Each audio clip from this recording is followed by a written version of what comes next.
আজকে আমরা পড়বো যে ট্রান্সফরমারের মধ্যে যে বিভিন্ন রকমের ওয়াইন্ডিং ইউজ করা হয়, বিশেষ করে কোর টাইপ ট্রান্সফরমারের ক্ষেত্রে।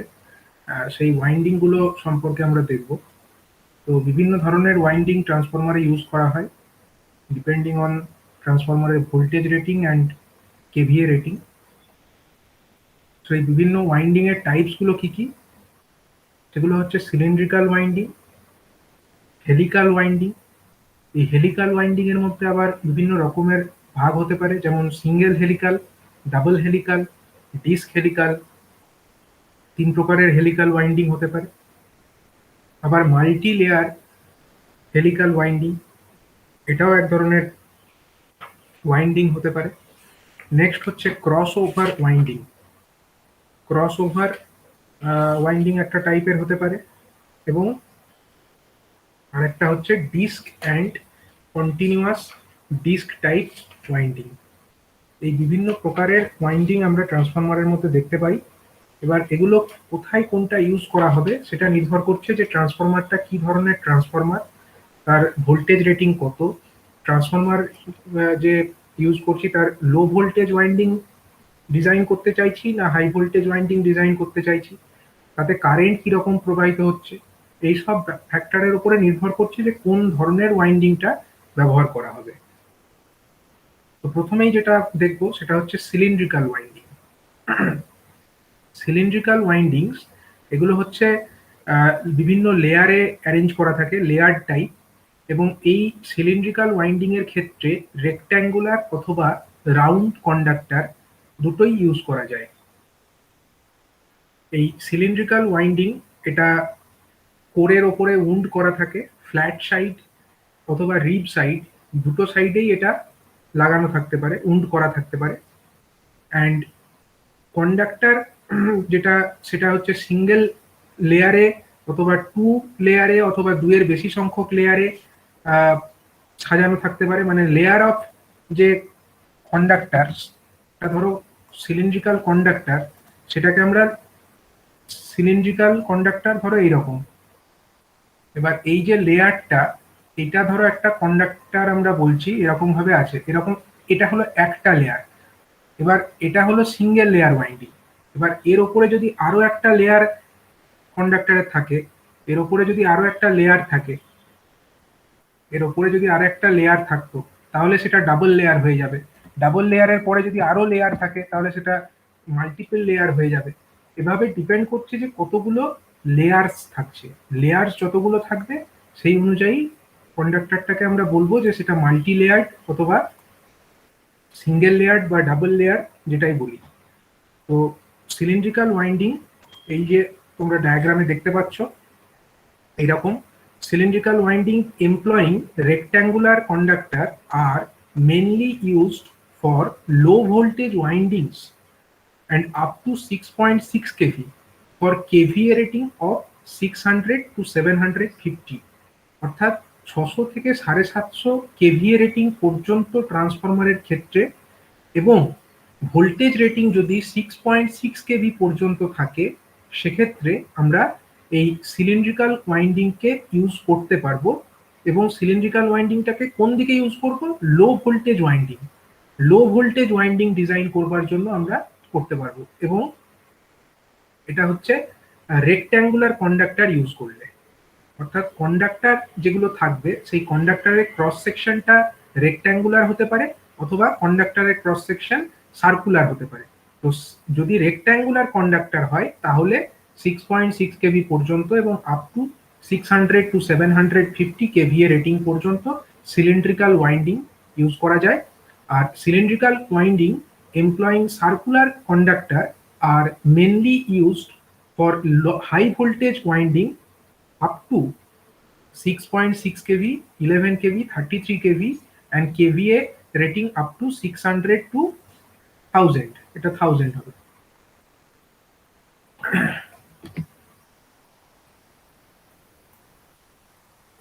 ঠিক আছে। তো সিলিন্ড্রিক্যাল ওয়াইন্ডিং যেটা আছে, সেই সিলিন্ড্রিক্যাল ওয়াইন্ডিং আমরা দেখতে পাচ্ছি যে যদি সেখানে রেক্ট্যাঙ্গুলার কন্ডাক্টরের পরিবর্তে সার্কুলার কন্ডাক্টর ইউজ করা হয়, অর্থাৎ কন্ডাক্টর তার ক্রস সেকশন কিরকম হচ্ছে। আইদার এরকম কন্ডাক্টরের ক্রস সেকশন এরকম হতে পারে, কন্ডাক্টরের ক্রস সেকশন এরকম হতে পারে। এই ধরনের যদি ক্রস সেকশন হয় কন্ডাক্টরের, তাকে আমরা কি বলবো, এটা হচ্ছে রেক্ট্যাঙ্গুলার কন্ডাক্টর। আবার কন্ডাক্টরকে কাটলে ক্রস সেকশন যদি এইরকম হয়, এইরকম ক্রস সেকশন হলে তাকে আমরা কি বলবো, সার্কুলার কন্ডাক্টর। এখন এই দু ধরনের কন্ডাক্টরই ইউজ করা যেতে পারে, কিন্তু রেক্ট্যাঙ্গুলার কন্ডাক্টর যেটা আছে সেটাকে ইউজ করা হয় মেনলি হাই ভোল্টেজ ওয়াইন্ডিং এর ক্ষেত্রে, এবং সার্কুলার কন্ডাক্টর যেটা আছে সেটাকে ইউজ করা হয় লো ভোল্টেজ, সরি, যেটা হচ্ছে রেক্ট্যাঙ্গুলার কন্ডাক্টর। রেক্ট্যাঙ্গুলার কন্ডাক্টরটা হচ্ছে মেনলি আমাদের লো ভোল্টেজ ওয়াইন্ডিং ডিজাইনের ক্ষেত্রে, কারণ এখানে কারেন্টের পরিমাণটা বেশি থাকছে। এটা হচ্ছে ফর লো ভোল্টেজ ওয়াইন্ডিং ডিজাইনের ক্ষেত্রে। এবং সার্কুলার কন্ডাক্টর যেটা, সেটা হচ্ছে হাই ভোল্টেজ ওয়াইন্ডিংকে ডিজাইন করবার জন্য ইউজ করা হয় সার্কুলার কন্ডাক্টরস। এখন এই ডায়াগ্রামে দেখতেই পাচ্ছ এখানে একটা সিলিন্ড্রিক্যাল ওয়াইন্ডিং দেখানো হয়েছে। সিলিন্ড্রিক্যাল ওয়াইন্ডিংটা এখানে দুটো ডায়াগ্রাম দেখিয়েছে। এই বাঁ দিকের ডায়াগ্রাম যেটা আছে সেটা হচ্ছে, এখানে বড় করে দেখাই।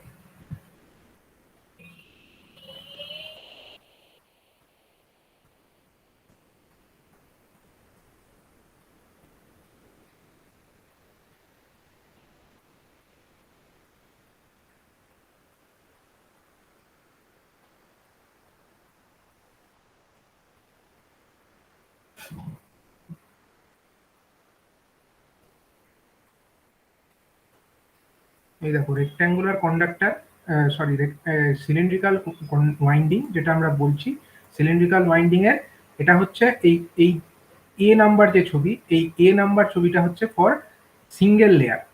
ঠিক আছে, এই দেখো এদিক থেকে ওয়াইন্ডিংটা স্টার্ট হলো, এটা হচ্ছে এক নাম্বার ওয়াইন্ডিংটা এখান থেকে স্টার্ট হলো, এবং তারপরে সিলিন্ডার যেরকম থাকে একটা সিলিন্ডারের আকারে, এরকম ভাবে এই এক নাম্বারটা ঘুরে এরকম এলো, আবার ঘুরে দু নাম্বারটা ঘুরে এবার এখানে এলো 3 নাম্বার। মানে এটা যদি 1 নাম্বার হয় তাহলে এটা 1, এটা 2, এটা 2, আবার এটা ধরো 3, আবার এটা ঘুরে এলো তাহলে এটাও 3। এরকম ভাবে এই কন্ডাক্টর গুলো এখানে 1 নাম্বার, এটা 1 নাম্বার, এটা 2 নাম্বার, এটা 2 নাম্বার, এটা 3 নাম্বার, এটাও 3 নাম্বার, এরকম করে করে এই ওয়াইন্ডিংটা বানানো হয়েছে। এটা হচ্ছে একটা সিঙ্গেল লেয়ার সিলিন্ড্রিক্যাল ওয়াইন্ডিং। এবার সিঙ্গেল লেয়ারই যে শুধু থাকবে তা নয়, অনেক সময় কি হয়, কারেন্ট বেশি হয়ে যায়, তখন সিঙ্গেল বা ভোল্টেজ বেশি যদি থাকে, সেক্ষেত্রে একটা লেয়ারে তো আর আমরা বেশি টার্ন দিতে পারবো না, সেই জন্য সেখানে মাল্টিপল লেয়ার ইউজ করতে হবে বা ডাবল লেয়ার ইউজ করতে হবে। যেমন এখানে যে ছবিটা দেখানো হয়েছে এটা হচ্ছে ডাবল লেয়ারের ছবি।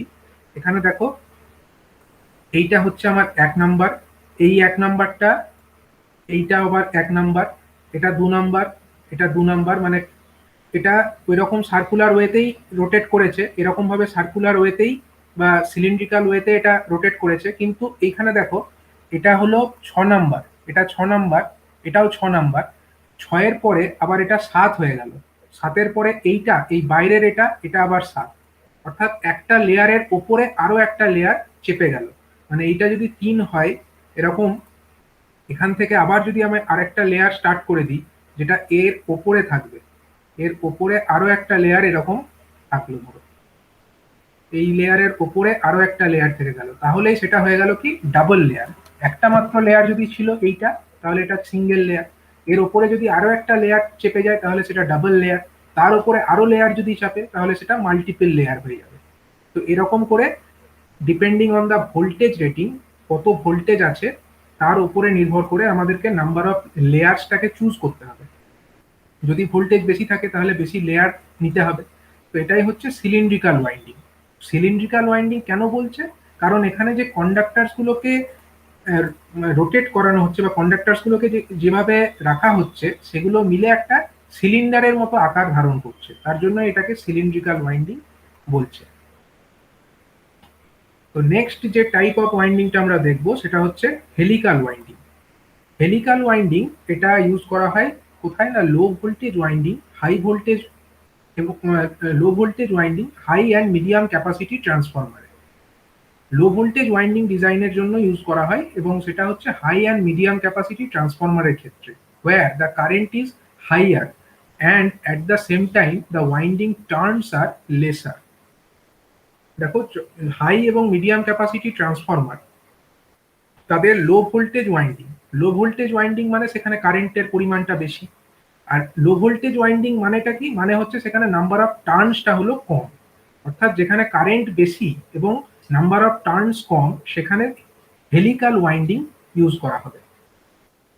এবং output of the transformer in this case varies from 150 kVA to 30 MVA and voltages from 400 volt to 11 kV। অর্থাৎ এখানে যে রেটিংটা সেটা অনেক ওয়াইড রেঞ্জের ওপরে ভ্যারি করছে, 150 কেভিএ থেকে 30 এমভিএ মানে 30,000 কেভিএ বলা যেতে পারে, এত পর্যন্ত ভ্যারি করছে। এবং ভোল্টেজ যেটা আছে সেটা হচ্ছে 400 ভোল্ট থেকে শুরু করে 11 কেভি পর্যন্ত ইউজ করা যেতে পারে হেলিক্যাল ওয়াইন্ডিং। তো এটা ইউজ করা হচ্ছে লো ভোল্টেজ ওয়াইন্ডিং এর ক্ষেত্রে।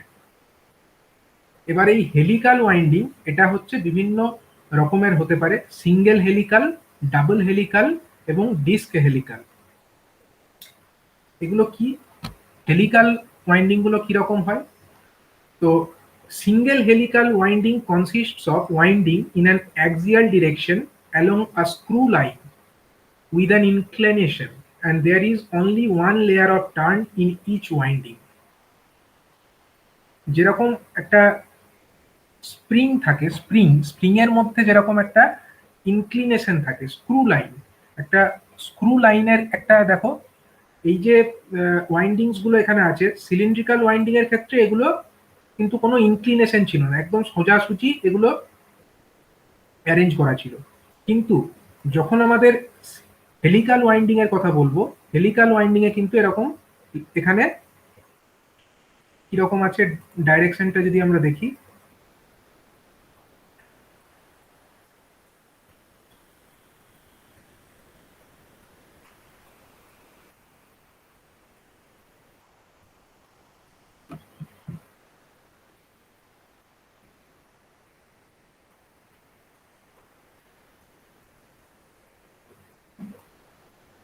এই দেখো এই ডায়াগ্রামটা দেখো, এখানে এখানে দেখতেই পাচ্ছ যে এগুলো একটা ওয়াইন্ডিং এরকম এসে এরকম ইনক্লাইন হয়েছে, এটা কিন্তু সোজাসুজি নেই, এটা একটা ইনক্লিনেশন, মানে যেরকম একটা স্ক্রু লাইনটা কিরকম থাকে এরকম এরকম, এটা স্ক্রু লাইনের মধ্যে এরকম একটা ইনক্লিনেশন দেখতে পাওয়া যায়, যেটা ভার্টিক্যাল যদি সোজাসুজি হরাইজন্টাল যদি হতো তাহলে এইরকম হতো, এরকম কিন্তু নেই। এটা একটা দেখো একটা অ্যাঙ্গেল অফ ইনক্লিনেশন এখানে আছে। তো যেরকম ভাবে একটা স্ক্রু লাইন, যখন আমরা স্ক্রুর ওপরে যে দাগগুলো দেখতে পাই, একটা স্ক্রুর ওপরে যে আমরা দাগ দেখতে পাই, সেই দাগগুলো কিরকম থাকে, এরকম দাগ টানা থাকে, তোমরা দেখেছো স্ক্রুর ওপরে দাগ যেরকম টানা থাকে এরকম ভাবে প্যাঁচটা থাকে। তো প্যাঁচগুলো কখনো সোজা থাকে না, এরকম একটা থ্রেডস গুলো থাকে যেগুলো, সেগুলো একটা ইনক্লিনেশনে থাকে। তো স্ক্রুতে যেরকম ভাবে এরকম ইনক্লিনেশন থাকে, ঠিক সেরকম ভাবেই একটা ইনক্লিনেশন সহযোগে এই ওয়াইন্ডিং গুলোকে র‍্যাপ করা হয়। তো সেই রকম ভাবে এটা বলা হচ্ছে। এই দেখো এখানে এটা একটা ওয়াইন্ডিং এর একটা আমাদের ছবি দেখানো হয়েছে, এটা হচ্ছে সিঙ্গেল লেয়ার, কারণ এখানে একটা মাত্র লেয়ারই আছে। এই একটা লেয়ার অফ কন্ডাক্টর এরকম এসে এরকম ভাবে র‍্যাপ হতে হতে এরকম ভাবে র‍্যাপ হয়েছে, এটা এরকম ইনক্লিনেশন সহযোগে র‍্যাপ হয়ে এখান দিয়ে ফাইনালি বেরিয়ে এসছে। তাহলে এটা হচ্ছে সিঙ্গেল লেয়ার, কারণ এখানে একটা মাত্র লেয়ার আছে। এবার এরকম না হয়ে যদি এখানে ভোল্টেজটা একটু বেশি হতো তাহলে একটা লেয়ারে তো কাজ চলতো না, সেখানে মাল্টিপল লেয়ার ইউজ করতে হতো। সেরকম ভাবে দেখতেই পাচ্ছ সেকেন্ড যে পিকচারটা, এখানে দেখো একটা ওয়াইন্ডিং এখান থেকে স্টার্ট হয়েছে, তারপরে এরকম ভাবে র‍্যাপ হয়েছে, যেরকম ইনক্লিনেশনের মধ্যে র‍্যাপ হয়ে থাকে এরকম ইনক্লিনেশন সহযোগে র‍্যাপ হয়েছে, এরকম এরকম র‍্যাপ নিচে নিচে হয়ে গেছে, এবং তারপরে এটা যেখানে শেষ হয়েছে এখানে তো এখান দিয়ে বেরিয়ে চলে এসছে, সেটা না করে সেই এইখান পর থেকে আবার উল্টো দিকে এরকম ভাবে র‍্যাপ হওয়া স্টার্ট করেছে।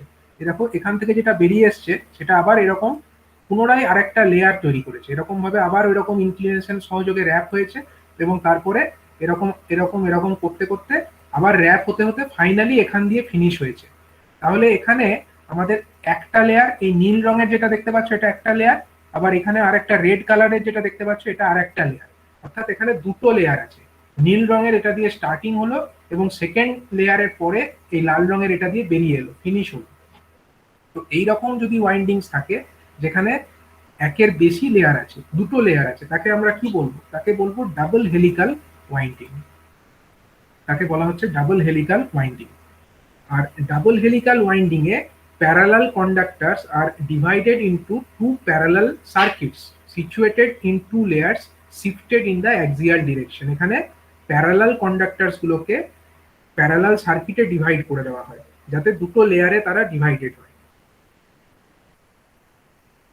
নেক্সট হচ্ছে কি ডিস্ক হেলিক্যাল, এটাও এক ধরনের হেলিক্যাল ওয়াইন্ডিং। আগেরগুলো ছিল আমাদের সিঙ্গেল অ্যান্ড ডাবল হেলিক্যাল, এবারে হচ্ছে ডিস্ক হেলিক্যাল। তো ডিস্ক হেলিক্যাল ব্যাপারটা হচ্ছে যে disc helical windings are designed in a way that the parallel connected strips are placed side to side in a radial direction so as to occupy the radial depth of the winding. এখানেও এই ছবিতে দেখতে পাওয়া যাচ্ছে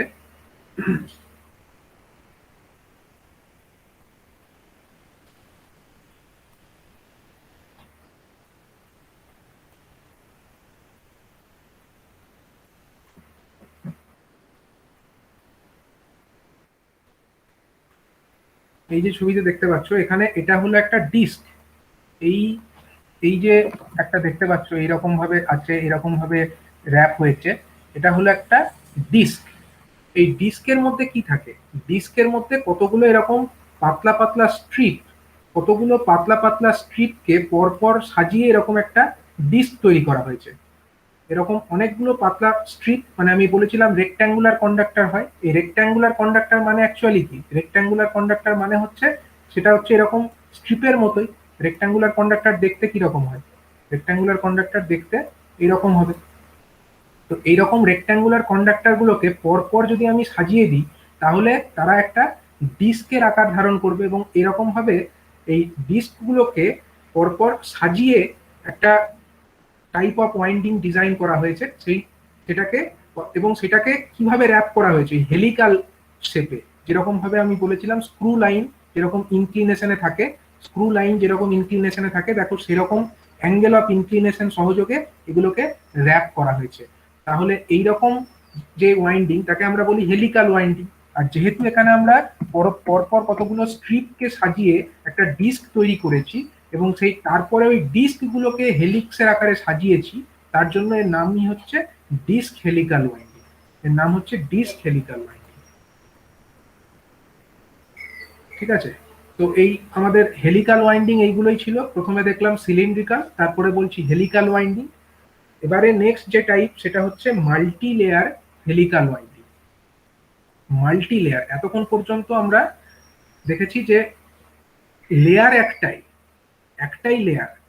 single helical আর double helical সেখানেও কিন্তু layer একটাই ছিল, খালি আমাদের এখানে প্যারালাল পাথ দুটো আলাদা হয়ে গেছিল। ডাবল হেলিক্যালে দুটো প্যারালাল পাথ ছিল, আর ডিস্ক হেলিক্যালে এরকম অনেকগুলো স্ট্রিপ পরপর সাজালে ডিস্ক হেলিক্যাল তৈরি হচ্ছিল। তো এরপরে আমরা দেখছি যে মাল্টি লেয়ার, অনেকগুলো লেয়ার থাকবে, সেরকম হেলিক্যাল ওয়াইন্ডিং কাকে বলি? তো it is commonly use for high voltage windings for 110 KV and above. 110 kilo volt এবং তার থেকে বেশি রেটিং এর যদি ভোল্টেজ হয় সেক্ষেত্রে হাই ভোল্টেজ ওয়াইন্ডিং ডিজাইন করতে গেলে, বুঝতেই পারছো এখানে 110 কেভি মানে প্রচুর হাই ভোল্টেজ। তো সেই হাই ভোল্টেজ ওয়াইন্ডিং ডিজাইন করতে গেলে তখন তো অনেক হাই ভোল্টেজ, যেহেতু অনেক বেশি লেয়ার লাগবে, তার জন্যই ওখানে হেলিক্যাল ওয়াইন্ডিংও ইউজ করতে হবে এবং সেখানে একটা লেয়ার ইউজ করলে হবে না, সেখানে মাল্টিপল লেয়ার ইউজ করতে হবে, মাল্টি লেয়ার হেলিক্যাল ওয়াইন্ডিং ব্যবহার করতে হবে। So these windings include several cylindrical layers concentrically, and they are wound and connected in series. And all these layers are wound on paper cylinder and separated by each other by vertical strip. And number of layers will depend on voltage. এই যে ছবি দেখতে পাচ্ছ multi layer helical winding এর,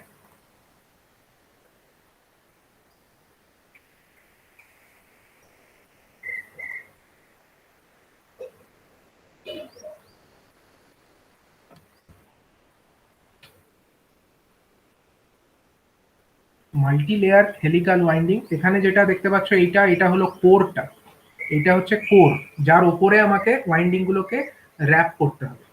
তো এখানে এইগুলো হচ্ছে এক একটা লেয়ার, যেমন এটা একটা লেয়ার, মানে এই কোরের ওপরে আমাকে কন্ডাক্টর গুলোকে জড়াতে হবে। এখন এরকম ভাবে এই কোরের ওপরে এরকম জড়ানো আছে, এরকম ভাবে জড়ানো আছে, ঠিক আছে। এবং এই যে জড়ানোর ব্যাপারটা, এটা আমি ডাইরেকশন গুলোকে এরকম শো করছি, এবং এই যে আমি এক একটা কয়েলের কথা বলছি, এই যে এক একটা কয়েল, এগুলো এক একটা, এই যে আমার জায়গা দেখতে পাচ্ছ, এই জায়গাগুলোতে, এই জায়গাগুলো অ্যাকচুয়ালি এক একটা কয়েলের এন্ড গুলোকে বোঝানো হচ্ছে, ক্রস সেকশন গুলোকে বোঝানো হচ্ছে। তো এরকম ভাবে একটা জায়গা দিয়ে ঢুকলো, এইভাবে র্যাপ হলো, এবং সেটা হলো হেলিক্যাল ম্যানারে র্যাপিংটা হলো, এবং তারপরে এটা একটা লেয়ার এখানে শেষ হয়ে গেল। স্টার্টিং হলো এটা, এখান থেকে স্টার্টিং হলো, তারপরে এরকম র্যাপ হতে হতে এখানে এসে একটা লেয়ারের এখানে শেষ হলো, এবং যেখানে শেষ হলো সেখান থেকে আবার পরের লেয়ারে সিরিজ কানেক্টেড, এটা হচ্ছে সেকেন্ড লেয়ার। এটা যদি ফার্স্ট লেয়ার হয়, এটা যদি ফার্স্ট লেয়ার হয়, এটা হচ্ছে কি আমাদের সেকেন্ড লেয়ার। দেখো ফার্স্ট লেয়ারের যেখানে ফিনিশ হয়েছে, সেখান থেকে সেকেন্ড লেয়ারের স্টার্টিংটা শুরু হয়েছে, এবং তারা পরস্পর সিরিজে কানেক্টেড আছে। আবার দেখো সেকেন্ড লেয়ারের যেখানে ফিনিশ হয়েছে, তার সঙ্গে এটা আমার থার্ড লেয়ার, থার্ড লেয়ারের আবার স্টার্টিং পয়েন্টটা সিরিজে কানেক্টেড আছে। এইরকম ভাবে অনেকগুলো লেয়ারকে পরপর সাজিয়ে যে হেলিক্যাল ওয়াইন্ডিং তৈরি করা হচ্ছে, তাকে বলছি মাল্টি লেয়ার হেলিক্যাল ওয়াইন্ডিং। আর এটাকে ইউজ করা হচ্ছে কোথায় না, 110 কেভি অথবা তার থেকে বেশি রেটিং এর ক্ষেত্রে হাই ভোল্টেজ ওয়াইন্ডিং ডিজাইনের পারপাসে এই ধরনের মাল্টি লেয়ার হেলিক্যাল ওয়াইন্ডিং ব্যবহার করা হচ্ছে। এবং কতগুলো লেয়ার এখানে ব্যবহার করতে হবে সেটা নির্ভর করছে যে কতটা ভোল্টেজ আছে। যত ভোল্টেজ বেশি থাকবে তত বেশি সংখ্যক লেয়ার ইউজ করতে হবে। নেক্সট যে টাইপ অফ ওয়াইন্ডিংসটা আমরা দেখবো সেটা হচ্ছে ক্রস ওভার ওয়াইন্ডিং।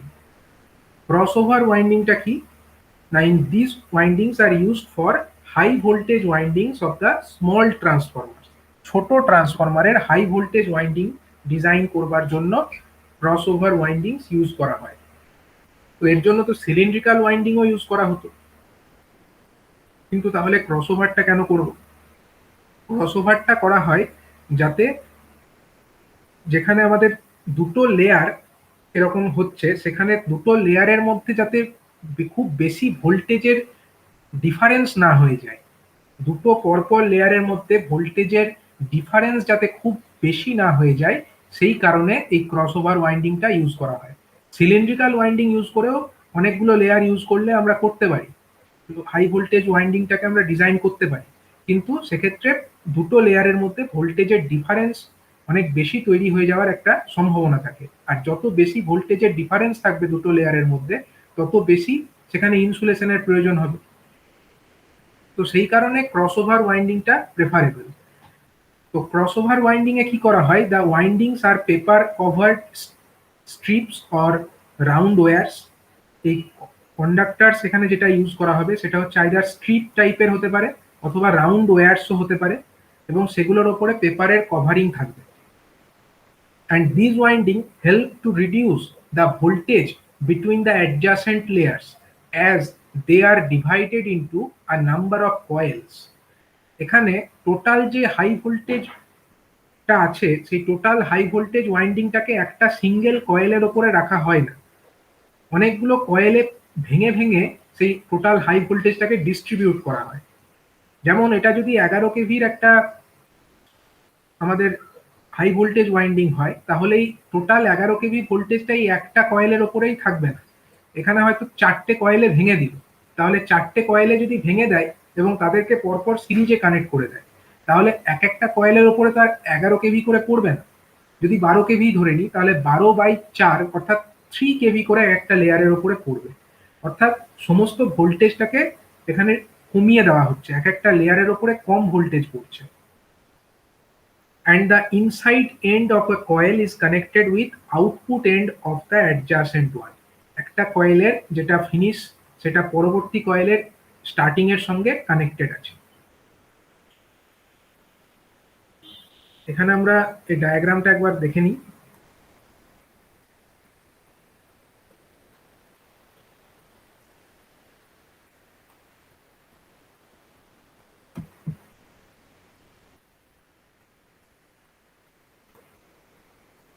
এই যে এটা এটা হচ্ছে আমাদের কোরটা, এটা হলো কোর অংশ। আর এই কালো রঙের যেগুলো দেখতে পাচ্ছ এগুলো হচ্ছে এক একটা আমাদের কয়েল। ঠিক আছে, এবার এই কয়েলের মধ্যে এই দেখো কয়েলের এটা একটা কয়েলের ক্রস সেকশন, এটা একটা কয়েলের ক্রস সেকশন, এটা একটা কয়েলের ক্রস সেকশন, এটা একটা ক্রস সেকশন, মানে এই প্রত্যেকটা কালো কালো যেগুলো দেখতে পাচ্ছ এগুলো হচ্ছে এক একটা ক্রস সেকশন অফ কয়েল। ঠিক আছে, তাহলে আমরা যদি এর কিভাবে হচ্ছে সেটা বোঝার চেষ্টা করি, তাহলে ধরো এদিক থেকে স্টার্টিং হলো, ওয়াইন্ডিংটা এখান থেকে স্টার্ট হলো, এখানে এলো, তারপরে এটা র্যাপ হবে এরকম ভাবে, এই কোরের ওপর দিয়ে এটা র্যাপ করা থাকবে। ঠিক আছে, নেক্সট হচ্ছে যে এখানে এসে আবার এটা যেটা এদিক থেকে বেরিয়ে এলো সেটা আবার এই সেকেন্ডটা দিয়ে উঠবে, সেকেন্ডটা দিয়ে ওঠার পরে থার্ডটা দিয়ে উঠবে, থার্ডটা দিয়ে ওঠার পরে ফোর্থ দিয়ে উঠবে, এবং ফোর্থের পরে চলে যাবে আবার এইখানে সেকেন্ড সেকেন্ড লাইনে চলে এলো, সেকেন্ড লাইন, তারপরে থার্ড লাইন, তারপরে ফোর্থ, ফিফথ, সিক্স, এরকম করে করে এক একটা কলম ওয়াইজ এটা র্যাপ করা থাকবে। তারপরে ফাইনাল যেটা এখানে শেষ হয়ে গেল, সমস্ত র্যাপিং করবার পরে যখন এই কয়েলটা এখানে শেষ হয়ে গেল, তারপরে এই কয়েলের স্টার্টিং ছিল এইখানে, তাহলে ফিনিশিং হলো এইখানে। এই ফিনিশিং যেটা হলো সেটা আবার পরবর্তী অর্থাৎ সেকেন্ড যে কয়েল তার স্টার্টিং এর সঙ্গে যুক্ত থাকছে।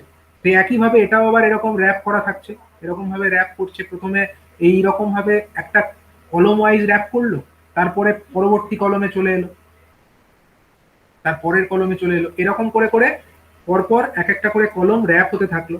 অর্থাৎ এইভাবে স্টার্টিং হলো এই কয়েল, এটা একটা কয়েল, এই কয়েলের ফিনিশিং হলো আবার এইখানে, ফিনিশিং যেটা হলো সেটা পরবর্তী কয়েলের স্টার্টিং এর সঙ্গে যুক্ত, এই স্টার্টিং যেটা এখান থেকে হলো সেটা আবার এখান দিয়ে ঘুরে ঘুরে কমপ্লিট হলো, এবং কমপ্লিট হওয়ার পরে ফাইনাল যেটা কমপ্লিটেড এটা এখান থেকে বেরোলো। এরপরে আরো যদি আমরা চাই এরকম আরো ওয়াইন্ডিং আমরা কানেক্ট করে রাখতে পারি, এরকম আরো কয়েলকে সিরিজে কানেক্ট করে রাখা যেতে পারে।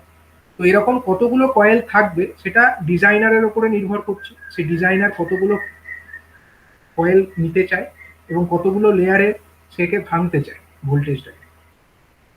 অর্থাৎ টোটাল যে ভোল্টেজ, এটা যদি হাই ভোল্টেজ ওয়াইন্ডিং হয়, টোটাল ভোল্টেজ যা হবে, টোটাল হাই ভোল্টেজ, এটা ধরো আমি এখানে দুটো কয়েলই ধরা যাক ইউজ করেছি, তাহলে এই ট্রান্সফরমারের এই দিক মানে টোটাল হাই ভোল্টেজ যদি 10 কেভি হয়, তাহলে এক একটা কয়েলের ওপরে কিন্তু 10 কেভি করে পড়ছে না, এই কয়েলের ওপরে 5 কেভি পড়ছে, আবার এই কয়েলের ওপরে 5 কেভি পড়ছে। অর্থাৎ টোটাল ভোল্টেজটাকে কিন্তু আমরা দুটো কয়েলের মধ্যে ভেঙে ফেলতে পারছি। ঠিক আছে, তো এইরকম ভাবে ডিজাইন করা হয় ক্রসওভার ওয়াইন্ডিং। নেক্সট হচ্ছে যে disc and continuous disc type winding. এখানে কি হচ্ছে না, it is use for high capacity transformers. এটা হচ্ছে অনেক বেশি ক্যাপাসিটি ট্রান্সফরমারের ক্ষেত্রে ইউজ করা হয়, যেটা আমাদের আগেরটা ছিল ক্রসওভার ওয়াইন্ডিং, এটা স্মল ক্যাপাসিটি ট্রান্সফরমারের ক্ষেত্রে। কিন্তু ডিস্ক অ্যান্ড কন্টিনিউয়াস ডিস্ক এটা কিন্তু হাই ক্যাপাসিটি ট্রান্সফরমারের ক্ষেত্রে ইউজ করা হয়।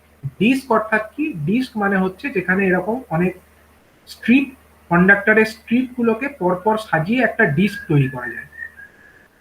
তো এই যে these windings are consisting of numerous flat coils or discs in series or parallel formation।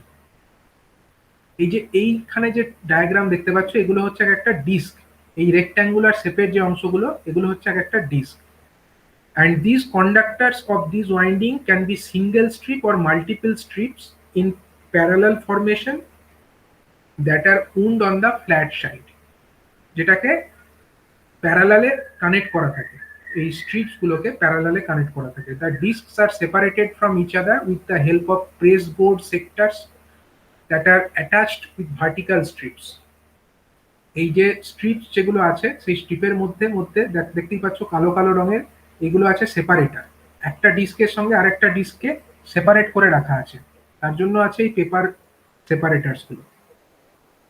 And vertical and horizontal spacers for free circulation of oil are provided। এই যে এখান দিয়ে এই ডিস্ক যেগুলো আছে সেই ডিস্কগুলো এবং এই কোর অংশটা সমস্তটাই তো একটা ট্যাঙ্কের মধ্যে রাখা থাকবে, এবং সেই ট্যাঙ্কের মধ্যে কুল্যান্ট হিসাবে থাকবে ট্রান্সফরমার অয়েল।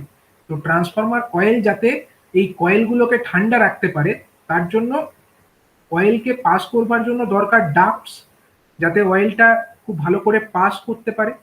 তো সেই কারণে ওখানে ভার্টিক্যাল কি করা থাকে, সেখানে হচ্ছে কিছু স্পেসার্স রাখা থাকে, ভার্টিক্যাল এবং হরাইজন্টাল কিছু স্পেসার্স রাখা থাকে যাতে অয়েলটা ভালো করে সার্কুলেটেড হতে পারে। And in case the winding consists of number of discs connected in series, it can be wound continuously without breaking the conductor between separate disc coil. And the advantage of this winding is that they can provide greater mechanical axial strength and cheapness. এটা হচ্ছে mechanically অনেক strong এবং এটা অনেক chip. এর অ্যারেঞ্জমেন্টটা কিভাবে থাকছে আমি একটু বলে দিই।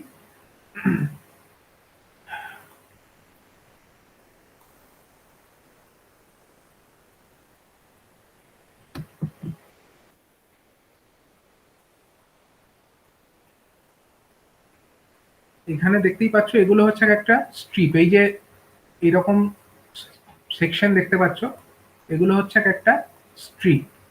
স্ট্রিপ মানে হচ্ছে কি, স্ট্রিপ মানে হচ্ছে কতগুলো কন্ডাক্টর, রেক্ট্যাঙ্গুলার শেপের কন্ডাক্টর, মানে এরকম শেপ ক্রস সেকশন যুক্ত কন্ডাক্টর। এই স্ট্রিপটা একটা সিঙ্গেল কন্ডাক্টরেরও হতে পারে, অথবা ধরা যাক দুটো কন্ডাক্টরকে পরপর আমরা পাশাপাশি রেখেছি যাতে এরকম তৈরি হয়, যাতে বেশি কারেন্ট ক্যারি করতে পারে।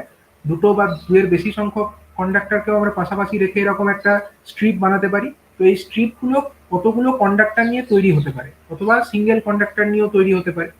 তো এই যে স্ট্রিপ, এই দুটো স্ট্রিপের মধ্যে দেখতেই পাচ্ছ, তাহলে এখানে স্টার্টিংটা হলো এখান দিয়ে, এখান দিয়ে কারেন্টটা ঢুকলো।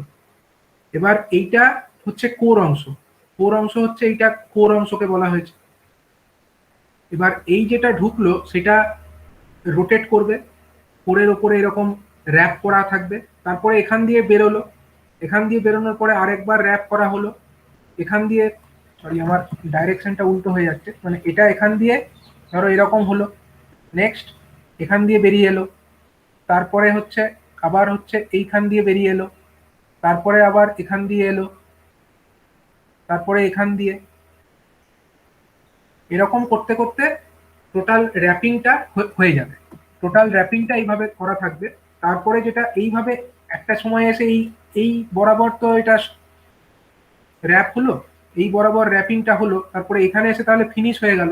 এটা যেটা ফিনিশ হলো সেটা আবার পরের লেয়ারের এর সঙ্গে যুক্ত, পরের স্ট্রিপের এখানের সঙ্গে যুক্ত আছে। এখানে কিন্তু এটা কানেক্টেড, এখানে এটা কানেক্টেড হয়ে গেছে, এটা এখানে কানেক্টেড হলো, আবার এখানে এরকম র্যাপিং হলো, এরকম র্যাপিং হতে থাকলো, এরকম র্যাপ হতে থাকলো।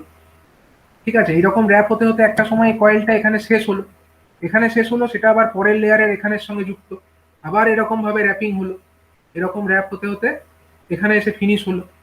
এখানে যেটা ফিনিশ হলো সেটা আবার পরের লেয়ারের সঙ্গে এখানে যুক্ত আছে, এটা আবার এরকম র্যাপ হতে থাকলো, এরকম র্যাপ হতে হতে ফাইনাল এখানে এসে এটা ফিনিশ হয়ে গেল। তো এইভাবে এই ডিস্কগুলোকে পরপর সাজিয়ে, বিভিন্ন লেয়ারে সাজিয়ে যে ধরনের ওয়াইন্ডিংটা তৈরি হচ্ছে, সেই ওয়াইন্ডিংটাকে বলা হচ্ছে disc and continuous disc winding.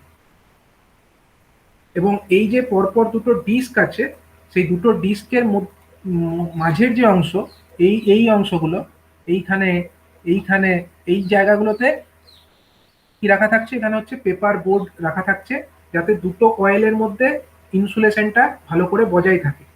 এবং এখানে স্পেসার্স রাখা থাকে, যার ফলে যে জায়গা দিয়ে স্পেস পাই, কে স্পেস পায় না, অয়েল যেটা সার্কুলেশনের জন্য, যে অয়েল যেটা সার্কুলেট হয়ে এই কয়েল এবং ট্রান্সফরমারটাকে ঠান্ডা রাখবে, সেই অয়েলটা যাতে ভালো করে সার্কুলেটেড হতে পারে, তার জন্য এখানে স্পেসার্স রাখা থাকে। তো এইরকম বিভিন্ন ধরনের ট্রান্সফরমারের ওয়াইন্ডিংস আমরা দেখলাম, টোটাল 5 ধরনের।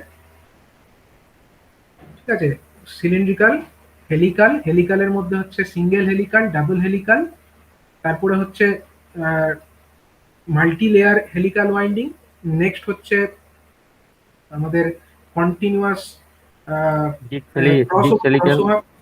ক্রসওভার, এবং নেক্সট হচ্ছে ডিস্ক অ্যান্ড কন্টিনিউয়াস ডিস্ক। ঠিক আছে, 5 প্রকারের ওয়াইন্ডিং ট্রান্সফরমারের ডিজাইনে দেখতে পাওয়া যায়।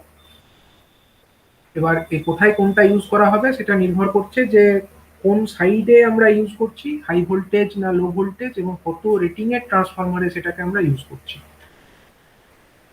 ঠিক আছে? তো এইরকম ভাবে ওয়াইন্ডিং ডিজাইন এগুলো দেখে নেবে তোমরা, এই পিপিটি আপলোড করা আছে, এটা তোমরা দেখে নেবে বিভিন্ন ধরনের ওয়াইন্ডিং সম্পর্কে। তো নেক্সট আমার যেটা ফাইনাল টপিক যেটা থাকছে এই চ্যাপ্টারে, সেটা হচ্ছে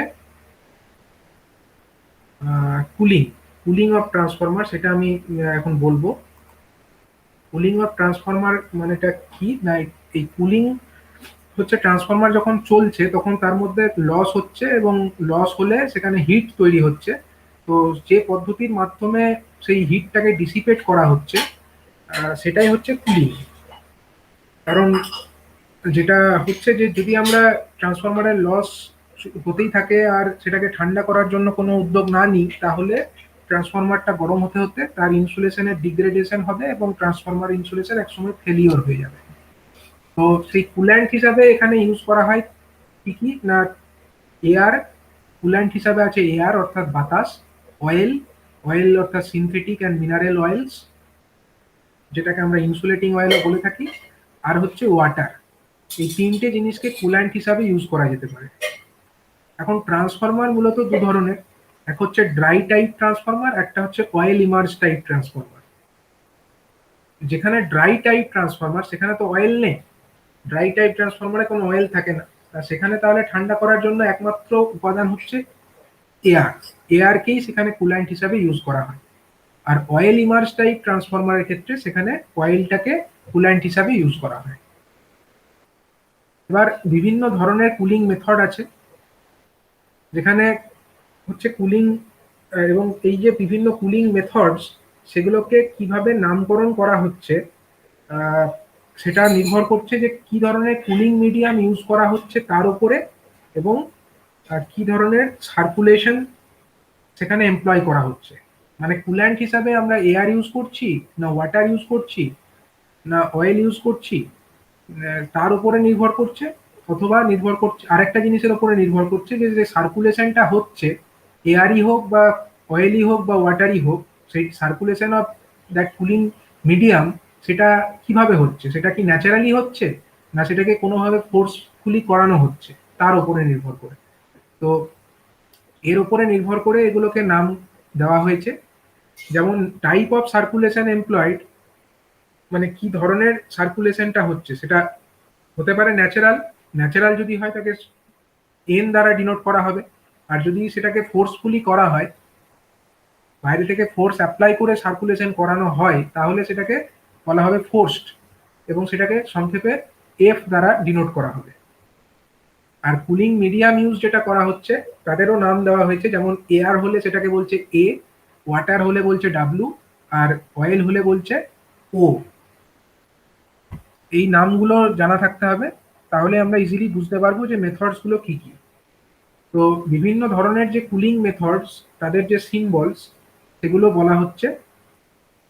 তো অয়েল টাইপ মানে বিভিন্ন ধরনের যে মেথডস, যেমন হচ্ছে ধরো এয়ার ন্যাচারাল, মানে এয়ার হচ্ছে কুলিং মিডিয়াম হিসাবে এয়ার আছে, এবং এই এয়ারটা ন্যাচারালি সার্কুলেটেড হচ্ছে, কোনো বাইরে থেকে ফোর্স অ্যাপ্লাই করা হচ্ছে না, মানে ফ্যান ঘুরিয়ে এয়ার সার্কুলেশন করানো হচ্ছে না, ন্যাচারালি যা এয়ার সার্কুলেশন হওয়ার হচ্ছে সেটাকে বলবো আমি এয়ার ন্যাচারাল, অর্থাৎ AN. Air, A for air, and natural তার জন্য N. Air blast or air forced, air blast অথবা এয়ার ফোর্সড এর জন্য এ বি অথবা এ এফ এটা ইউজ করা হয়। Oil natural, air natural, oil O, ন্যাচারালের জন্য এন, ও এন, এয়ার, এয়ারের জন্য এ, আর ন্যাচারালের জন্য N, O N A N. O N A N হচ্ছে oil natural, air natural. Oil natural air forced, O N A F. Oil forced air forced, O F A F. Oil natural water forced, O N W F. Oil forced water forced, O F W F. এরকম বিভিন্ন method হয় ট্রান্সফরমারকে কুল করার জন্য। এখন dry type transformer, তার মধ্যে তো oil নেই, সেখানে তাহলে এই সব অয়েল ন্যাচারাল বা অয়েল ফোর্স এই ব্যাপারগুলো কিছুই আসবে না। সেখানে একমাত্র বা দুটোই মেথড হতে পারে। এয়ারই হচ্ছে সেখানে কুলিং মিডিয়াম, এয়ারটা ন্যাচারালি হতে পারে বা এয়ারটাকে ফোর্সফুলি করা যেতে পারে, অর্থাৎ এয়ার ন্যাচারাল অর্থাৎ এ এন, অথবা air blast or forced, that means A B or A F, এই মেথডস গুলোই হতে পারে একটা ড্রাই টাইপ ট্রান্সফরমারের ক্ষেত্রে কুল করার জন্য। তো দেখা যাক এ এন বা এয়ার ন্যাচারাল ব্যাপারটা কি। এটা হচ্ছে একটা সেলফ কুলিং মেথড। যখন ট্রান্সফরমারে হিট জেনারেট হচ্ছে, সেই হিট জেনারেটের জন্য ট্রান্সফরমারটা গরম হচ্ছে এবং সেই ট্রান্সফরমারটাকে ঠান্ডা করা হচ্ছে by circulation of the natural air. Natural যে এয়ার আছে সেই এয়ারটা সার্কুলেট হয়ে হয়ে ট্রান্সফরমারটাকে ঠান্ডা করছে। তো যখন ট্রান্সফরমারটা সারাউন্ডিং যে অ্যাটমসফিয়ার তার থেকে বেশি গরম হয়ে যাচ্ছে, ট্রান্সফরমারটা যখন বেশি গরম হয়ে যাচ্ছে সারাউন্ডিং অ্যাটমসফিয়ারের থেকে, তখন কি হচ্ছে যে গরম জায়গাটাকে দখল করবার জন্য সেখানকার যে ঠান্ডা মানে যে গরম বাতাস, সেই গরম বাতাসটা রিপ্লেসড হচ্ছে এবং সেখানে ঠান্ডা বাতাস ওই জায়গাটা অকুপাই করছে, মানে convection process, natural convection process হচ্ছে। এবং সেই ন্যাচারাল কনভেকশন প্রসেসের জন্য যে গরম বাতাস সেটা রিপ্লেস করে দিচ্ছে ঠান্ডা বাতাস এসে, এবং ঠান্ডা বাতাস এসে আবার ওই ট্রান্সফরমার যে হিট তৈরি করেছে তার কিছুটা অংশ অ্যাবজর্ব করে নিচ্ছে, অর্থাৎ ট্রান্সফরমারটা কিছুটা ঠান্ডা হচ্ছে। এইভাবে ন্যাচারাল ওয়েতে কনভেকশন প্রসেসে ট্রান্সফরমারটা ঠান্ডা থাকছে। এই মেথডটা হচ্ছে এয়ার ন্যাচারাল মেথড, এবং এই মেথডটা কেবলমাত্র small transformer up to 1.5 MVA rating dry ট্রান্সফরমারের জন্য এটা অ্যাপ্লিকেবল। 1.5 MVA রেটিং পর্যন্তই এই এয়ার ন্যাচারাল মেথডটা অ্যাপ্লিকেবল। তার থেকে বেশি হলে কিন্তু ন্যাচারালি আর হবে না, তখন কি করতে হবে, তখন ফোর্সফুলি ঠান্ডা করতে হবে। তার জন্য এয়ার ফোর্সড অথবা এয়ার ব্লাস্ট। তো generated heat is cooled by forced air circulation with help of fans and blowers. Fan অথবা ব্লোয়ারের মাধ্যমে ঠান্ডা করতে হবে। তো যখন এই ফ্যানটা অথবা ব্লোয়ারটাকে সুইচ অন করা হবে, মানে সেই ফ্যান অথবা ব্লোয়ার সুইচ অন অটোমেটিক্যালি, করতেও হবে না, সেটা অটোমেটিক্যালি সুইচ অন হবে যখন কিনা ট্রান্সফরমারের মধ্যে যে টেম্পারেচার সেটা একটা স্ট্যান্ডার্ড সেফটি লেভেলের থেকে বেশি হয়ে যাবে, তখনই ওই ফ্যান অথবা ব্লোয়ারটা চালু হয়ে যাবে এবং চালু হয়ে এয়ারকে সার্কুলেট করাবে ফোর্সফুলি, এবং সেই এয়ার সার্কুলেট করিয়ে ট্রান্সফরমারটাকে কুল করবে। এটা মানে নর্মাল অবস্থায় যখন ট্রান্সফরমার ঠান্ডা আছে তখন ওটা এয়ার ন্যাচারাল হিসাবেই কাজ করবে, আর যখন ট্রান্সফরমারটা গরম হয়ে যাবে, লোড বেশি হয়ে যাবে, তখন ওই ফ্যান বা ব্লোয়ারটা অন হয়ে গিয়ে এয়ারকে ফোর্সফুলি সার্কুলেট করাবে এবং তার মাধ্যমে ট্রান্সফরমারকে ঠান্ডা রাখবে। এই মেথড অ্যাপ্লিকেবল হচ্ছে আপ টু 15 MVA রেটিং পর্যন্ত। ঠিক আছে, দুটো মেথড আমরা দেখলাম। এবার অয়েল ইমার্জ টাইপ ট্রান্সফরমার, যেগুলো আমরা ন্যাচারালি বেশিরভাগ দেখে থাকি অয়েল ইমার্জ টাইপ ট্রান্সফরমার, সেখানে কি কি মেথডস ফলো করা হয়। সেখানে হচ্ছে অয়েল আর এয়ার কুলিং মেথড হতে পারে, অয়েল আছে আর এয়ার আছে, এই দুটো মিডিয়ামের সাহায্যে কুলিং করা হয়। অথবা হতে পারে অয়েল আছে এবং ওয়াটার আছে, ওয়াটার কুলিং মেথড। তাহলে এই oil and air cooling methods এর মধ্যে ONAN অর্থাৎ oil natural, air natural, oil natural air forced আর অয়েল ফোর্সড এয়ার ফোর্সড, এই তিনটে মেথড হতে পারে। আর অয়েল এবং ওয়াটার যেখানে আছে সেখানে অয়েল ন্যাচারাল ওয়াটার ফোর্সড হতে পারে, অথবা oil forced and water forced, দুটোই ফোর্সড হতে পারে। ওয়াটার ন্যাচারালি হবে না, ন্যাচারাল ওয়াটার সার্কুলেটেড হয়ে ঠান্ডা করা যায় না, ওয়াটারকে অলওয়েজ ফোর্সই করতে হবে। এবারে এক একটা করে মেথড দেখা যাক। Oil natural, air natural, ONAN। এখানে ট্রান্সফরমার যেটা অয়েল ইমার্জ টাইপ ট্রান্সফরমার, সেখানেই এটা অ্যাপ্লিকেবল। তো ট্রান্সফরমারের কোর এবং ওয়াইন্ডিং সমস্ত কিছুকে ট্রান্সফরমারের অয়েল ট্যাঙ্কের ভেতরে ডোবানো থাকছে। এখন যখন ট্রান্সফরমারটা হিটেড হচ্ছে তখন ট্রান্সফরমারের যে অয়েল টেম্পারেচার সেটাও হিট হচ্ছে, সেটাও বাড়ছে, এবং যখন অয়েলটা হিট হচ্ছে সেটা এক্সপ্যান্ডেড হচ্ছে এবং সেটা উপর দিকে উঠছে, এবং সেটা কি হচ্ছে, ট্রান্সফরমারের যে রেডিয়েটর ট্যাঙ্কস আছে অথবা ট্রান্সফরমারের যে টিউবস গুলো আছে সেই টিউবস গুলোর মধ্যে দিয়ে সার্কুলেটেড হচ্ছে। এবং এই রেডিয়েটর ট্যাঙ্ক অথবা যেটা টিউবস, সেগুলো অনেকটা বেশি এরিয়া অকুপাই করে থাকে, এবং তাদের মধ্যে দিয়ে যখন অয়েল সার্কুলেটেড হচ্ছে সেই অয়েলটা তার মধ্যে থাকা যে হিট সেটাকে ডিসিপেট করার জন্য অনেকটা এরিয়া পাচ্ছে। এবং তার ফলে হট অয়েল যেটা আছে সেটা বাইরের এয়ারের মধ্যে তার মধ্যেকার যে হিট সেটাকে অনেকাংশে ডিসিপেট করে দিচ্ছে বাই ন্যাচারাল কনভেকশন মেথড এবং কন্ডাকশন মেথড, এবং তার ফলে অয়েলটা কিন্তু ঠান্ডা হচ্ছে এবং ন্যাচারাল এয়ারের মাধ্যমেই অয়েলটা কনভেকশন মেথডে ঠান্ডা হচ্ছে।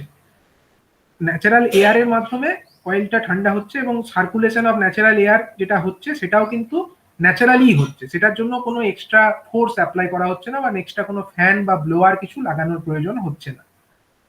এই যে কুলিং মেথড, এই মেথডটা হচ্ছে ONAN মেথড, এবং এই মেথডটা আপ টু 30 MVA রেটিং পর্যন্ত ট্রান্সফরমারের ক্ষেত্রে অ্যাপ্লাই করা হয়। এইখানে ডায়াগ্রামে দেখতেই পাচ্ছ একটা ট্রান্সফরমার কয়েল ইমার্জ টাইপ। এটাতে আছে কি, এটাতে টিউবস আছে, ট্রান্সফরমারের মধ্যে এখানে টিউবস আছে, আর এটাতে আছে রেডিয়েটার।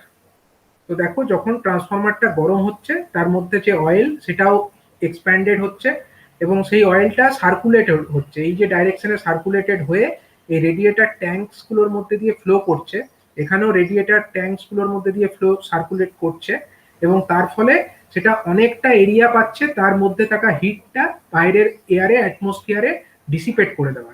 তো সেটার জন্য ন্যাচারাল ওয়েতে ট্রান্সফরমারটার অয়েলটা ঠান্ডা হচ্ছে এবং অয়েলও ন্যাচারাল, এয়ারও ন্যাচারাল, কোনোটাকেই কোনো ফোর্সফুলি করা হচ্ছে না, তার জন্য এই মেথডের নাম ONAN মেথড। নেক্সট হলো ONAF অর্থাৎ অয়েল ন্যাচারাল এয়ার ফোর্সড। এখানে হচ্ছে কি যে এয়ারটাকে ফোর্সফুলি পাঠানো হচ্ছে ঠান্ডা করবার জন্য ট্রান্সফরমারকে। এখানে হাই ভেলোসিটি এয়ার সেটাকে ফোর্সফুলি অ্যাপ্লাই করা হচ্ছে রেডিয়েটারে এবং তার ফলে কি হচ্ছে, এখানে অয়েলটা যেটা ট্রান্সফরমারের রেডিয়েটারের মধ্যে সার্কুলেটেড হচ্ছে সেটা ন্যাচারালি হচ্ছে, কিন্তু সেটাকে যে হিট ডিসিপেট করবে সেটা বাইরের অ্যাটমসফিয়ারে, তার জন্য যে এয়ারটা, সেই এয়ারটা কিন্তু ন্যাচারালি ফ্লো হচ্ছে না, সেই এয়ারটাকে বাইরে থেকে ফোর্সফুলি ব্লোয়ার অথবা ফ্যানের মাধ্যমে ফ্লো করানো হচ্ছে। তো এটার জন্য বাইরে থেকে যদি এক্সট্রা ফোর্সফুলি করাতে হয় ফ্যান অথবা ব্লোয়ারের অ্যারেঞ্জমেন্ট করতে হবে এবং সেটার জন্য এক্সট্রা কস্ট লাগবে, তার জন্য এই মেথডের কস্টটা কম্পারেটিভলি বেশি। ONAN এর তুলনায় ONAF মেথডের কস্ট কম্পারেটিভলি বেশি এবং এটা হচ্ছে আপ টু 60 MVA পর্যন্ত ট্রান্সফরমারের ক্ষেত্রে অ্যাপ্লাই করা হয়। এখানে একটা ডায়াগ্রাম আমরা দেখে নেব একবার। এই ডায়াগ্রামটাই দেখো।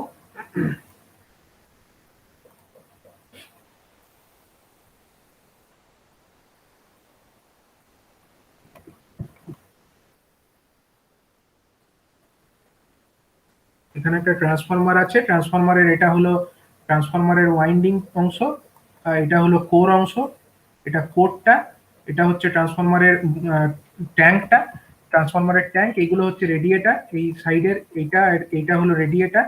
তো ট্রান্সফরমার যখন অয়েলটা গরম হচ্ছে সেই অয়েল তো সার্কুলেটেড হচ্ছে এই ডাইরেকশনে, এই ডাইরেকশনে সার্কুলেটেড তো হচ্ছেই, এটা আমরা দেখতেই পাচ্ছি, এখানেও সার্কুলেশন অফ অয়েল হচ্ছে, কিন্তু এই রেডিয়েটার গুলোর মধ্যে যখন সার্কুলেটেড হচ্ছে অয়েলটা তাকে ঠান্ডা করবার জন্য এখানে কিছু ফ্যানস লাগানো আছে, এইগুলো ফ্যান, এই ফ্যানগুলোর মাধ্যমে বাইরে থেকে ঠান্ডা বাতাসকে টেনে এদিকে আনা হচ্ছে এবং বাইরে থেকে যেহেতু এয়ারকে টেনে আনা হচ্ছে তার জন্য এটাকে বলা হচ্ছে এয়ার ফোর্স। কিন্তু অয়েল যেটা আছে অয়েল কিন্তু ন্যাচারালি সার্কুলেটেড হচ্ছে, তার জন্য অয়েলটা ন্যাচারাল, এয়ার ফোর্স।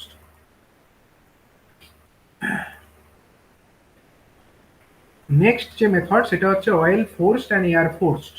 এখানে অয়েল এবং এয়ার দুটোকেই ফোর্সফুলি সার্কুলেট করানো হচ্ছে। এখানে হচ্ছে একটা হিট এক্সচেঞ্জার থাকছে এবং সেই হিট এক্সচেঞ্জারের মধ্যে দিয়ে হট অয়েলটাকে সার্কুলেট করানো হচ্ছে পাম্পের দ্বারা। একটা পাম্প থাকছে এখানে, এই ডায়াগ্রামটা আমরা দেখে নিই, ডায়াগ্রাম দেখলেই বোঝা যাবে।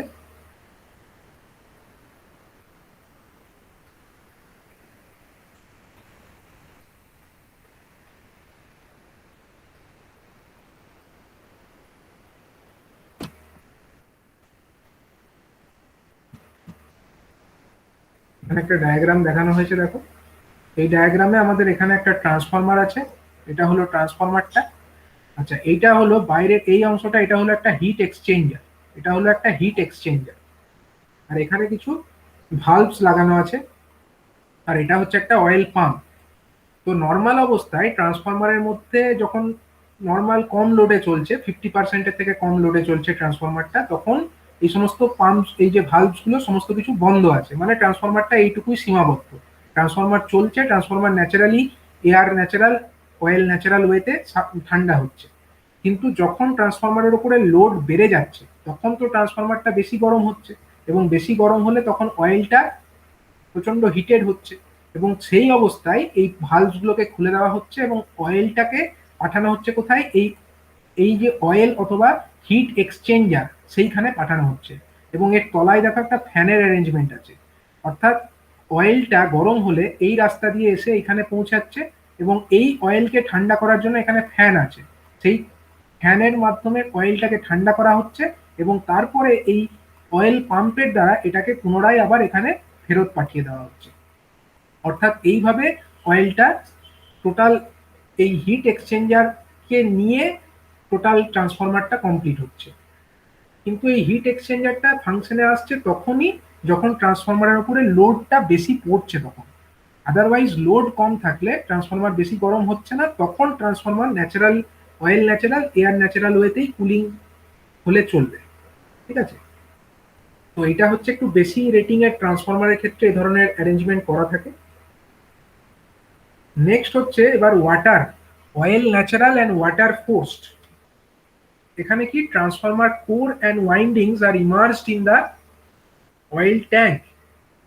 ট্রান্সফরমারের যে কোর এবং ওয়াইন্ডিং সেগুলো তো অয়েল ট্যাঙ্কের ওপরেই, ভেতরেই থাকছে। And radiator is installed outside the tank, ট্যাঙ্কের বাইরে রেডিয়েটার থাকছে। যখন টেম্পারেচার বাড়ছে তখন অয়েলটা গরম হচ্ছে এবং বাইরের দিকে, উপরের দিকে উঠছে। তো যখন অয়েলটা রেডিয়েটার ট্যাঙ্কের মধ্যে দিয়ে যাচ্ছে তখন সেটা ন্যাচারাল কনভেকশন প্রসেসে ঠান্ডা হচ্ছে। এবং আরেকটা যেটা হচ্ছে সেটা হচ্ছে water is pumped and passed through the hit exchanger for cooling off the oil. এখানে আরেকটা সিস্টেম থাকছে যেখানে অয়েল, ওয়াটারকে পাস করানো হচ্ছে হিট এক্সচেঞ্জারের মধ্যে দিয়ে, যাতে অয়েলটা ঠান্ডা থাকে। মানে অয়েলটার সঙ্গে ওয়াটারটা মিক্স আপ হচ্ছে না, কিন্তু ওর হিট এক্সচেঞ্জারের মধ্যে দিয়ে ওয়াটারকে পাম্প করা হচ্ছে, এবং সেই ঠান্ডা জলের সংস্পর্শে আসার ফলে যে অয়েলটা সেটাও কিন্তু ঠান্ডা হয়ে যাচ্ছে। এটা হচ্ছে অয়েলের সার্কুলেশনটা ন্যাচারালি হচ্ছে, কিন্তু ওয়াটারকে ফোর্সফুলি পাঠানো হচ্ছে, তার জন্য অয়েল ন্যাচারাল, ওয়াটার ফোর্স। আরেকটা হচ্ছে oil forced and water force. এখানে কি হচ্ছে না, হিট এক্সচেঞ্জার সেটা হচ্ছে ইনস্টলড থ্রু হুইচ, মানে hit exchanger is installed through which both the oil and the water is passed with the help of a pump. এখানে কিন্তু অয়েলটাকেও ন্যাচারালি করা যাবে না, এখানে অয়েলটাকেও ফোর্সফুলি ঠান্ডা করতে হবে বা সার্কুলেট করাতে হবে। অয়েলটাকেও ফোর্সফুলি সার্কুলেট করানো হবে, অ্যাজ ওয়েল অ্যাজ ওয়াটারটাকেও ফোর্সফুলি সার্কুলেট করানো হবে। তাহলে এখানে হিট এক্সচেঞ্জার থাকছে যেখানে অয়েল এবং ওয়াটার দুজনকেই ফোর্সফুলি পাস করানো হবে with the help of a pump. এবং the level and pressure of the oil is always kept higher than that of water, so that if any leakage occurs in the system, then the oil mixes with water, but water does not get mixed up with the oil. তো এটার মানেটা কি, এখানে আমরা একটা diagram দেখব, তাহলে আমরা ব্যাপারটা বুঝে যাব। আগের মেথডটা, এই যে মেথডটা ছিল, এটা ছিল oil natural and air forced, oil natural and oil forced and air forced, এই মেথডটা ছিল আগের মেথডটা। এখন আমরা যে মেথডটা দেখব এটা হচ্ছে oil forced and water forced, oil forced and water forced. তাহলে আগের মেথডটার মতোই অয়েলকে ফোর্স করা মানে হচ্ছে এখানে পাম্প লাগবে, অর্থাৎ এই ট্রান্সফরমারের ভেতরকার যে গরম তেল সেটাকে আমাকে একটা হিট এক্সচেঞ্জারে পাঠাতে হবে। এই হিট এক্সচেঞ্জারে পাঠানোর জন্য এখানে একটা পাম্প লাগানো হয়েছে। এই হিট এক্সচেঞ্জারের মধ্যে গরম অয়েলটা আসছে এবং তারা এইখান দিয়ে এসে আবার এই দিক থেকে রিটার্ন করতে পারছে, সার্কুলেটেডটা হচ্ছে এইভাবে ফোর্সফুলি। এবং এখান দিয়ে একটা ওয়াটার ইনলেট আছে, এটা হলো ওয়াটার ইনলেট, এখান দিয়ে ঠান্ডা জলকে পাস করানো হবে, ঠান্ডা জলকে পাস করানো হবে, এবং সেই ঠান্ডা জল এরকম ভাবে এখান দিয়ে আসবে, এইগুলো দিয়ে আসবে, এবং এখান দিয়ে বেরিয়ে যাবে। এখান দিয়ে ঠান্ডা জল ঢুকবে, এখান দিয়ে বেরিয়ে যাবে। তাহলে এই ঠান্ডা জলের সংস্পর্শে এলো কে? অয়েলটা এলো। ডাইরেক্টলি এলো না, অয়েলটা একটা পাইপের মধ্যে আছে, পাইপের বাইরে ওয়াটার আছে, কিন্তু সেই যেহেতু পাইপটা ওয়াটারের সংস্পর্শে আসছে, তার জন্য পাইপের মধ্যে থাকা অয়েলটাও ঠান্ডা হচ্ছে এবং সেই ঠান্ডা তেলটা এইখান দিয়ে আবার ট্রান্সফরমারের ভেতরে ফিরে যেতে পারছে। এই ব্যাপারটা করবার সময় লক্ষ্য রাখতে হবে যে এই পাইপের মধ্যে তেলের যা প্রেসার সেটা যেন এই ওয়াটারের প্রেসারের থেকে বেশি হয়। মানে অয়েলের প্রেসার যেটা হবে, অয়েলের প্রেসারটা যেন ওয়াটারের প্রেসারের থেকে বেশি হয়। এর কারণ কি? এর কারণ হচ্ছে অয়েলের প্রেসার বেশি হলে যদি কোনো কারণে লিকেজ হয়, তাহলে বেশি প্রেসার থেকে কম প্রেসারের দিকে ফ্লো করে।